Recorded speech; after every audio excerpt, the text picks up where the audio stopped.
I think one thing that is certainly true is that technology and modern life has moved quicker than we've been able to adapt to it. I mean, one of the things that social media highlights for all of us is social comparison. You know, the night where you're laid on the sofa in your scruffy tatty pajamas and it's chucking it down outside and you're eating a packet of crisps and feeling a bit miserable, that you can guarantee that all your friends are going to be either at a party or on a beach in Thailand. Yeah. I mean, of course they're not, but if you look at social media, it certainly seems that way. Yeah. And then what happens is then that encourages people to reflect on their own life and think, oh, well, maybe my life's a bit boring and crap, and well, maybe I'm not good enough, and everybody else is having a better time than me. This is Three People in Your Head, a podcast about getting the best out of yourself and others. Co-hosted by Matt Taylor and myself, John Fleming. In this episode, we speak with Dr Mark Widdowson, who's a teaching and supervising transactional analyst in the psychotherapy field. He's also a university lecturer, a researcher, and a writer. Mark talks to us about his experience of using transactional analysis in psychotherapy and some of the research he's been involved in that validates TA's effectiveness. Thanks so much for joining us, Mark. We would like to start by asking if you could give us a brief account of what you do currently, your roles, responsibilities, qualifications, that kind of thing. Tell us a bit more about yourself. Okay then, so my main job is as a senior lecturer in psychotherapy and counselling at the University of Salford. That's a sort of main 9-to-5 job, as it were. As it's, I do just what it says on the tin. I mostly teach counselling and psychotherapy, but I also get to do some quite interesting things, such as teaching about emotional intelligence and resilience to other healthcare professionals, such as nurses, midwives, radiographers, and so on. And I also do a lot of work in the community with teaching a particular TA-based package called Psychological First Aid, which is something that I developed myself. And that's currently being ran out to around 10% of all Salford City Council staff and 10% of staff who work for the Northern Care Alliance, which is 3 major hospitals in the Greater Manchester area. So in addition to that, I also have a relatively small private practice. I see about 6 clients a week. Wow. And also the other thing I suppose that's probably worth mentioning that at the university that I do is I'm the clinic coordinator for our counselling psychotherapy clinic, which is open to the public. Okay. So that's me, that's my job. You've got quite a lot on, and you're also a trainer. Yeah, you train and teach transactional analysis as well. That's right, yeah. I mean, I'm not a sort of permanent tutor anywhere, but I do quite a lot of teaching at the Burn Institute. That's where I did my training quite a long time ago, and I've never really gone away from that. But a lot of my TA training tends to be around Europe, so I get to go to lots of nice places and meet lots of nice people and teach them about TA. Brilliant. And how long have you been involved with the university side of things, so the teaching? I've been working at Salford for 6 years now, but I've been in the TA world for nearly 25 years. Oh, really? And how did you first come across it? Well, when I was originally trained in counselling, just general integrative counselling. Yeah. Started in 1994.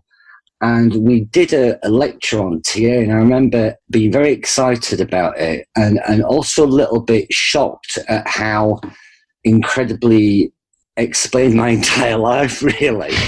Yeah. I got a bit paranoid, kind of, oh my God, have you been following me around? But, I really, really liked it and decided I also wanted to do more. And then after I'd finished my diploma in counselling, I decided I was just going to do a 1-year foundation course in TA so I could learn a little bit more about it. And the rest, they say, is history. I ended up doing another 5 years of TA training, and then that was it. Then, once I started with TA training, that was it. I was hooked. I was in. Yeah. So, I've been around for a long time now. Yeah. And so what got you involved initially in the world of counselling? So what made you go into that arena? I think it was a whole mixture of things, but I was working in mental health at the time. Yeah. Primarily working in the community with people who were described as having severe and enduring mental health problems. Right. But, for a long time, I'd sort of worked in health and social care settings. So it was a mixture of that, and of course a mixture of my own personality and all our personal history that brings us to it. But to be honest, I only started out just by doing I decided I was going to do a 10-week introduction to counselling skills in case I said the wrong thing one day. And you know what I mean? And then, and once I started it, I was like, oh, I really like this, and was getting really, really good feedback from the tutors, and just carried on. And by the end of that year, I decided this is for me. And I said that was 25 years ago, so I definitely made the right decision. Fantastic. Awesome. And within the world of transactional analysis then, what would you say that your area of expertise is? Well, I guess I'm probably most well known for research and the research that I've done that's been investigating the effectiveness of TA. The other area that I think I'm probably known for in TA is for TA and depression.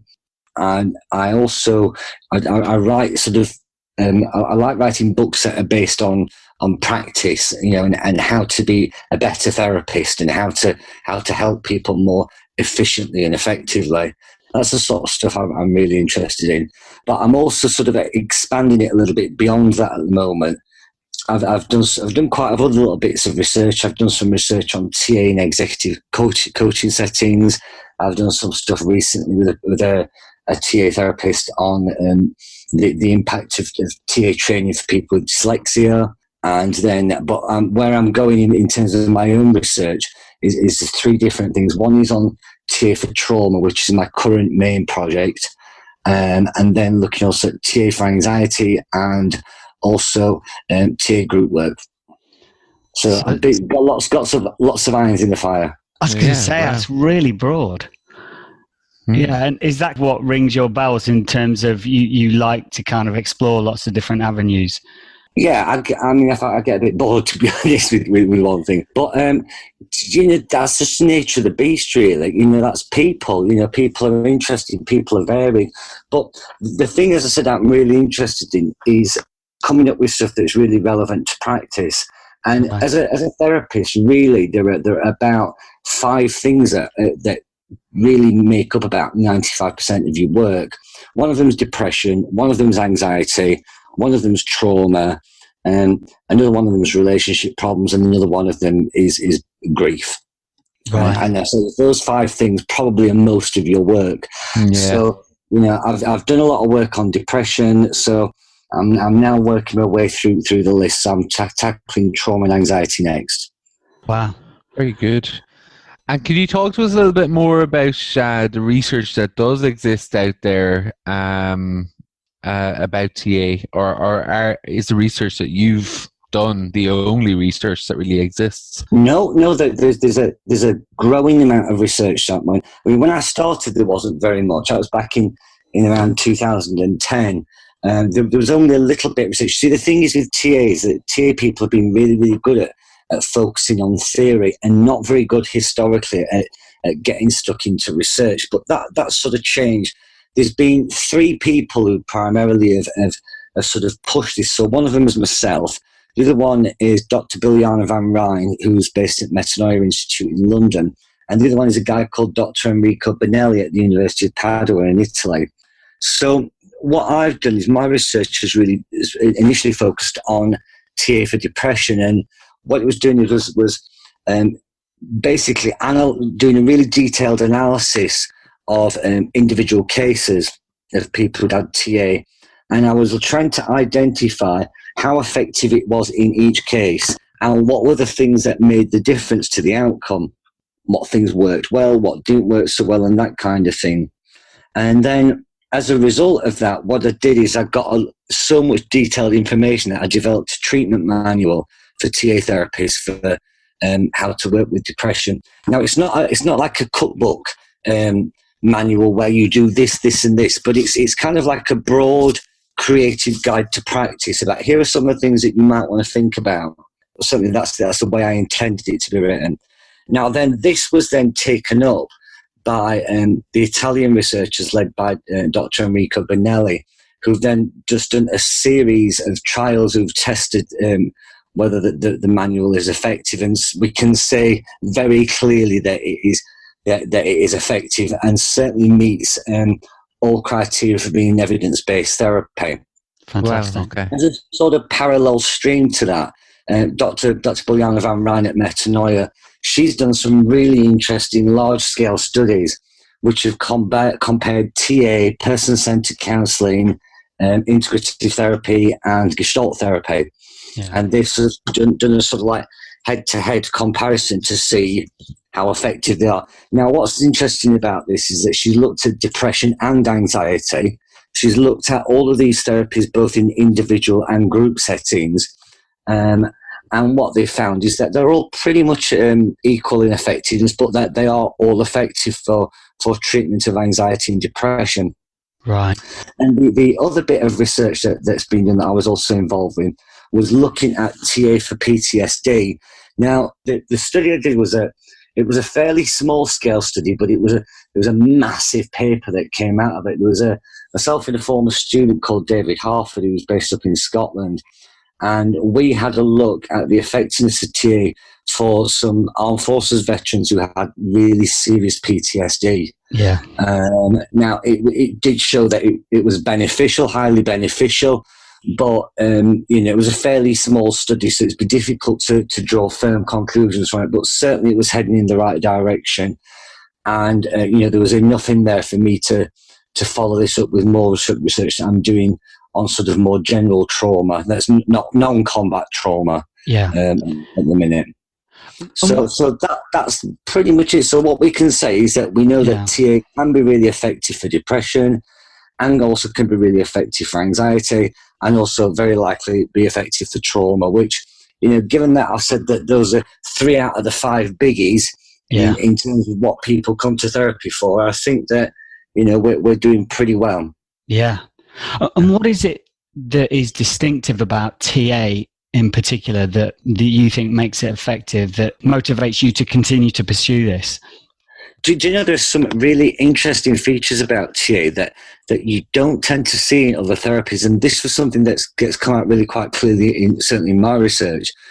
One of the things in TA is that we have a way of working that we encourage the client to be it's a very collaborative way of working. We invite the client to be really active in their own therapy process. Yeah. And we develop not just a shared language, but a shared understanding of what the client's problems are, how they come into being, and what they need to do about them. And that's something that most of the therapies don't do.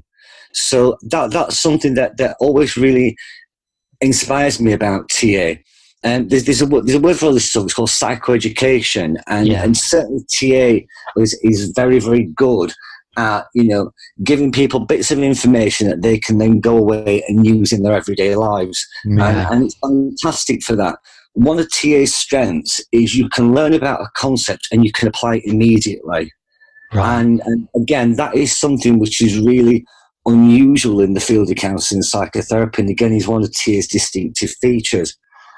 Another feature of TA that I think is really relevant is that TA therapists are really generally quite active in the therapy process. Yeah. We like to show our personalities. We like to be real, authentic and transparent, and people respond well to that. One of the things that we know from quite a number of different research studies is that that's exactly the sort of therapies that people want. So in a way we're providing people with what they're looking for anyway.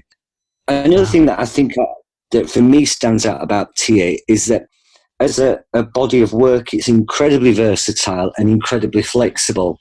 And as a practitioner, it allows me to practice in a range of different ways that allow me to match what I'm doing to the person sat in front of me. Whereas some other therapies are maybe a little bit more restrictive in how they work. In TA, we've got this huge flexibility. And I think that's one of its great strengths. Great. That's a fantastic answer. Excellent. And so with regard to the state of the population and general mental health, what is it that you think makes TA important and relevant to today's scenario? Well, I think it's very accessibility. That's one of the things that's really helpful. So like in the psychological first aid workshops that I'm talking about, I just present some very, very basic TA models around ego states and help the participants to think about, okay, if someone's struggling with their mental health, they're probably in child ego state, feeling quite scared. Their parent ego state is probably giving them a bit of a hard time, and they're struggling to stay in their adult. So what we want to do is we want to try and help them get into adult and stay there. Right. Now, that's a very, very simple explanation. Yeah. But it gives people who are, maybe in the moment stood with someone having a conversation thinking, oh God, where do I go with this? That it gives them a little framework to think, right, okay, this is what I'm trying to do here. And, it's that thing that if you know your destination, then you just got to work out the route to get there. And I think it's really useful for that. Another thing that, the two strengths as well, another two strengths of TA. TA's got a unique interest, not just only in what goes on inside people, but it also we're really interested in what goes on between people and in understanding communication and developing relationships. Yeah. And that's something that is enormously helpful about TA. And again, in this sort of general mental health setting, we can think about, how do we relate to people in ways that promote good mental health? And, how can we understand and clarify the way that we're communicating, all that kind of thing. So I think that there's certainly huge promise in TA in terms of how we're, to offer the general public and to develop mental health generally, I think. Yeah. And seeing as you're kind of an expert in the field generally, I wanted to ask if you think over the past 25 years where you've been working in the field, has there been a shift and a change? Do you think social media, which is often, cited as being an issue for around mental health, do you think the kind of current technology basis of our lives has made a difference? Is that something that's real, or is that just an urban myth? Absolutely. I mean, it's one thing that people often say to me is, are there more people who are depressed now than there used to be? I mean, I don't know the answer to that. People only come to see therapists when there's something wrong, usually. Yeah. So, it's difficult for me to say. I think one thing that is certainly true is that technology and modern life has moved quicker than we've been able to adapt to it. That is definitely true. Yeah. I think that whilst there's some fantastic parts and aspects to social media and technology use, that there are also drawbacks that we're not fully aware of and don't fully understand even now. So whilst I think it's very easy to demonize social media and say, point the finger at it as being the cause of all ills, but history doesn't turn out very well if we start trying to apply apply simple solutions to complex problems. Yeah. That's never gone well when people have done that. So whilst it's easy to say, oh, it's social media's fault, there's some truth in that statement, but it's also a lot more complex than that. For example, we know that people who are heavy users of social media tend to be more depressed. This is particularly true of younger people. Yeah. But it's a chicken and egg thing, which came first, the depression or the heavy social media use. And we tend to find that the relationship is not as clear-cut as you might think. And one thing that I think is certainly true, I think, is that if people do have, insecurities and so on, which, we all do, but, whatever your insecurities are, that you'll probably find a particular vulnerability to them on social media. I mean, one of the things that social media highlights for all of us is social comparison. Yeah. And that, if the way I always explain this to people is, the night where you're laid on the sofa in your scruffy tatty pajamas and it's chucking it down outside and you're eating a packet of crisps and feeling a bit miserable, that you can guarantee that all your friends are going to be either at a party or on a beach in Thailand. I mean, of course they're not, but if you look at social media, it certainly seems that way. Yeah. And then what happens is then that encourages people to reflect on their own life and think, oh, well, maybe my life's a bit boring and crap, and maybe I'm not good enough, and everybody else is having a better time than me. And that sort of way of thinking is generally not helpful and leads people into some not that useful places. Another way in which social media is not that helpful is that it's particularly good for what's known as confirmation bias, in that people will find information that confirms and validates their particular worldview, which isn't necessarily accurate to start off with. Despite, one of the things that a lot of people do on social media is they get into, keyboard warrior arguments with random strangers about something. And what we know is that the more strenuous the argument, the more likely people are to dig their heels in and develop a more entrenched position. So, it's, whilst on one hand, it's this incredible tool for exposing us to diversity and a range of opinions, and in some ways being able to, access pretty much any information that's known to humanity. In reality, what it tends to do is encourage people to just hunker down and stick to what they know and develop more rigid ways of thinking. That's brilliant. Okay. And so I'm going to explore this a bit more. If you were to have a client who came in who was using social media a lot and they were showing tendencies of depression or anxiety, would you give them, I know not the word advice necessarily, but what would your thoughts be around their use of social media? Would you encourage them to explore that, or what's your ideas with that? Okay, I mean, to be honest, Matt, I mean, that describes an awful lot of people I see anyway. Right. I'm certainly not against giving people advice as and when it's relevant and appropriate. I think people are paying me for a professional service and they're paying me for a professional opinion that's based on 25 years of clinical experience and an awful lot of studying and understanding the research. So I don't have a problem with that. Yeah. It's not as easy and clear cut as to say, I would tell someone to cut it down or whatever. What I would do is I would encourage someone to look at how they're using it and what they're trying to do for it. Certainly one thing I invite people to do is to reflect and pause. One of the things with social media is that it does kind of encourage people to be very quick and reactive, and to just respond without thinking. I'm sure there's an awful lot of people listening who probably posted things which maybe half an hour later they've regretted and then they've gone and deleted it. A lot of people do that when they've, let's just say, a little bit inebriated or something, and then regret it afterwards. And I think social media sort of does encourage that way of responding. So, certainly what I would be encouraging someone to do is to think about that and slow down a little bit, but really to think about how does it leave them feeling. Might there be ways in which they can adjust how they're engaging with social media and technology in general that are healthier for them? It's not just social media. I think the thing is that with modern technology, we are constantly bombarded by texts and notifications and things. And one thing I do tend to encourage most people to do is to reduce the number of notifications they get on their phone. Because the thing with them is, as soon as a phone screen lights up and it makes whatever noise, people tend to pick it up and look at it. And, whilst that's all very good and well, if there are too many of these, you can get a kind of information overload. And there's never any opportunity to switch off. And I think that's important. I might just encourage someone to, why don't you just put your phone on silent for a couple of hours? Or use the do not disturb function. Anybody who's really important will still be able to get through, but it just doesn't feel as intrusive. So little things like that I might encourage someone to do. That's great.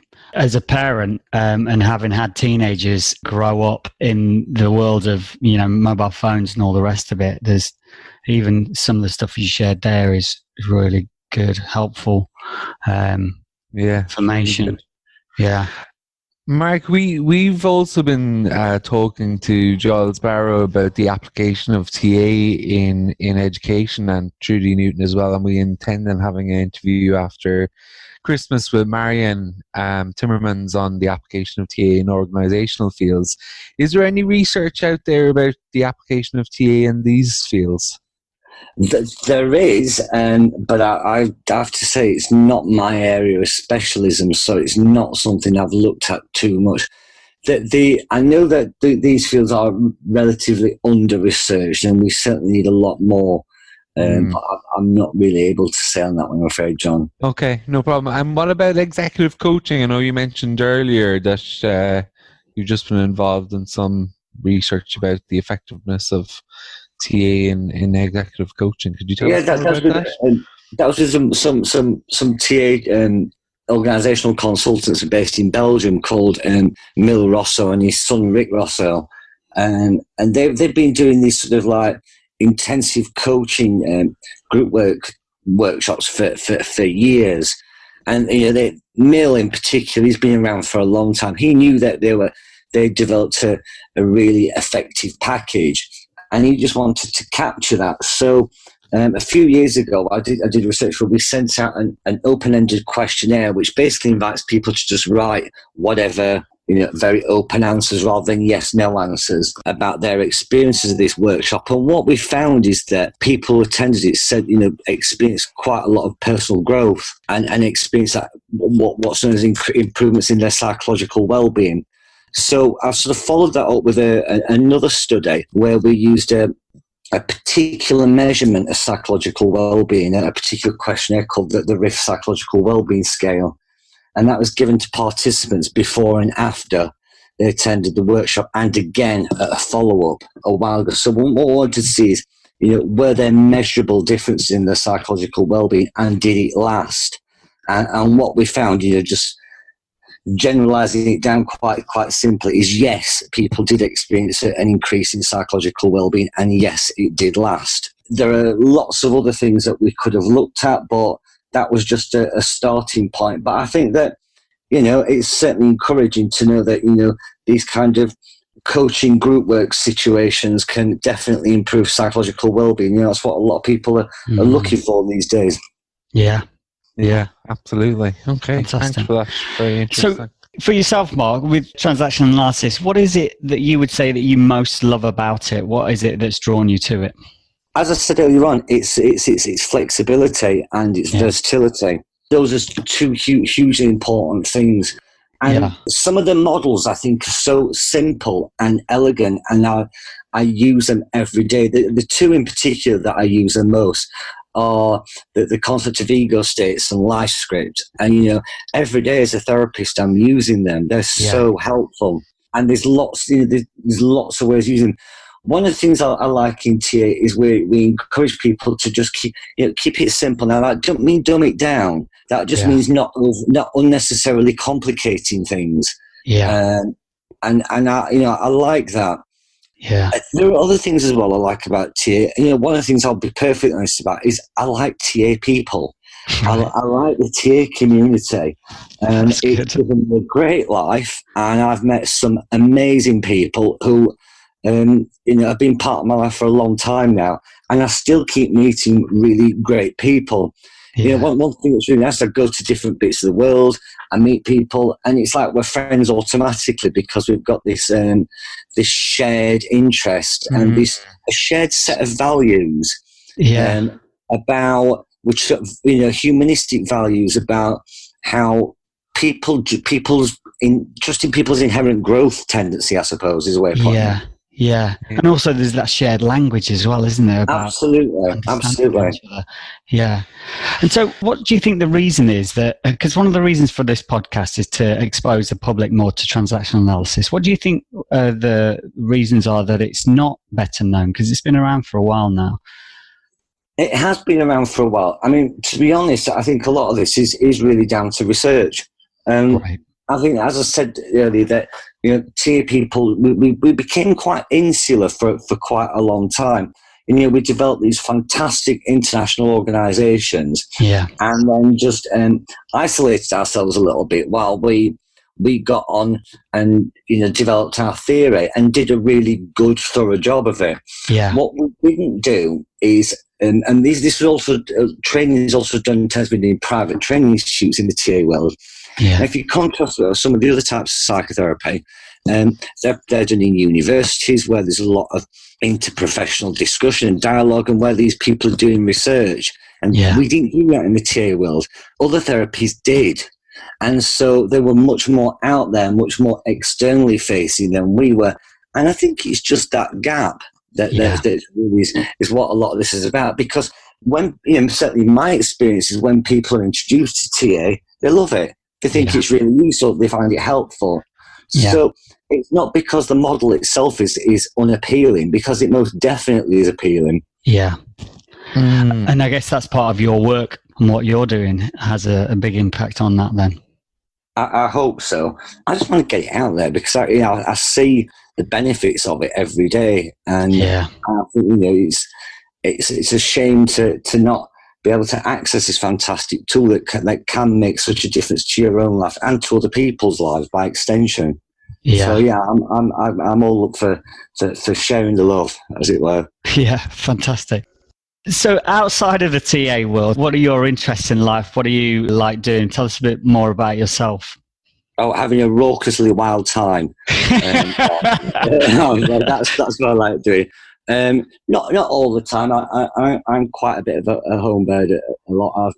Me and my husband like a lot of peace and quiet, just at home by the truck by ourselves. But we also like city breaks. We go away a lot. Yeah, we travel very frequently, and we go to different cities and sample the nightlife there. Great. So favourite city? Quite thoroughly and extensively, shall we say.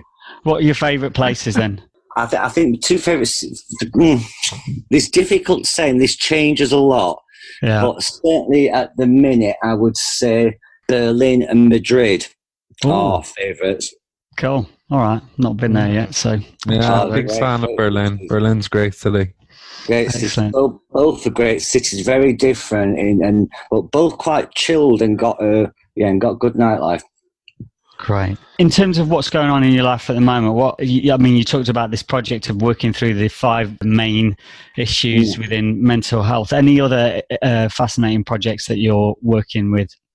There's that, and also the psychological first aid stuff that I've described that I'm being doing. Tell us a bit more about that then. Really, this is just giving people some very basic knowledge about how to help someone who's struggling with their mental health. That's really it. And that might be somebody who's experienced something really difficult, such as something traumatic or experienced a bereavement, or it might be somebody who's depressed or anxious or has just split up with a partner, whatever. There are all sorts of things that go on in people's lives that impact on the mental health.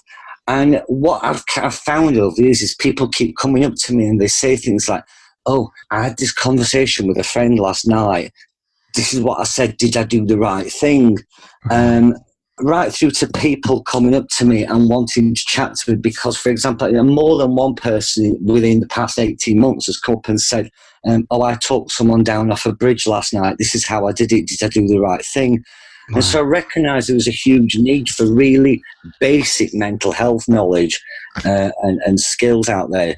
And there's an appetite for it as well. People want to know about this stuff. Yeah. People do want to help. People do want to say and do the right thing. And they're frightened because they recognise that it can have quite bad consequences if they mess it up. Yeah. I mean, the bottom line is actually, do you know what? If you're a kind, caring and decent person, you probably won't mess it up. Right. If you show care and compassion towards someone, they will probably see that.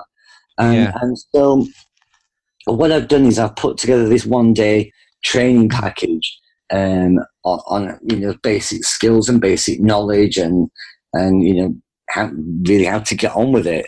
And that's what I'm sort of delivering on a sort of pretty wide scale across the northwest of England at the minute. Great. Sounds fantastic. Brilliant. And Mark, if people want to get in contact with you, what's the best way for them to do that if they're interested in this package? If they look on the University of Salford website, they'll be able to do a search for me and they'll be able to find my contact details. Or they can find me via the United Kingdom Council for Psychotherapy register of therapists. Great. Excellent. Perfect. And thanks so much. If there was anything else that you wanted to add from this podcast that you'd like the public to know about transactional analysis, is there anything else that you've not said? Anything? It's fantastic. Do it. Great. I could be talking for about another 3 days on this, so I better just stop there. But it's have a look at it. The thing is that the very worst thing that's going to happen is that you come across something that don't really fit for you, but you've learned something interesting along the way. Yeah. Learn a little bit about it and then just put it into practice. Don't just take my word for it. See, does it work? You'll probably find that it does. And keep experimenting. Great. Fantastic. That's fantastic. Thanks so much for your time and for giving us this time to quiz you and question you. I'm sure we're going to be inviting you back to find out more about a lot of these projects that you're working on. Thanks, Mark. So, all right. Really take care, guys. Nice speaking to you both. Thanks, Mark. Thank you. Bye. Take care. Bye. As always, if you found anything in today's episode interesting, please feel free to reach out. You can connect with us on all major platforms, Facebook, Instagram, and Twitter. You can email us at 3peopleinyourhead@gmail.com using the number 3 rather than the word. If you aren't already, please follow us on iTunes and Spotify and leave a review. Thanks for listening.